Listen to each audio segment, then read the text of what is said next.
land who will just step right into it and occupy the vacuum or fill in the blanks.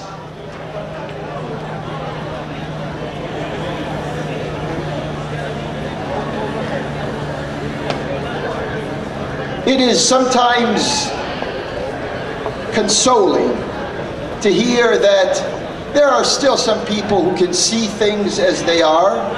They're not bought by the Zionist or what some people call the Jewish lobby here in the United States.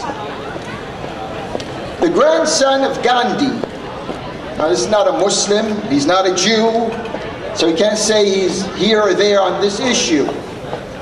He comes out and he gives a statement saying that Israel and the Jews are the biggest player in the culture of violence in the world. And that Israel believes its survival can only be ensured by weapons and bombs. And then all hell breaks loose. The person finds himself, just because he was speaking his mind and his conscience on this issue, he finds himself in a position that he is forced to resign as the head of the Institute for Nonviolence. And some of these Zionist spokespersons here in the United States get a kick out of this. Oh, they forced this person to resign. These Zionists have one of their own in the United States, Institute of Peace. One of these professors who's around this area somewhere, Daniel Pipes, who's known for his hatred of Muslims. And what we mean by Muslims are not the pro-Zionist and pro-imperialist Muslims. We mean by Muslims here the independent Muslims. And for some of these media people who love to take words out of context and misquote individuals, when you make reference to this, make reference to it all. Don't just take one sentence and say Mr. Al-Asi said this, dislocating it from the context it is in. Abe Foxman, one of your luminaries here in the United States, has all the negative feelings you can find in a person when it comes to people who are opposed to Zionism, but he has all the affection that is possible in a human being when a particular person is in support of that Zionism.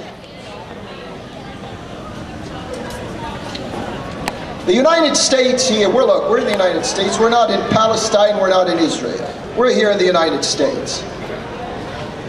And what we see is that the United States is becoming second fiddle to the Israeli government. The neoconservatives who have hijacked the government in Washington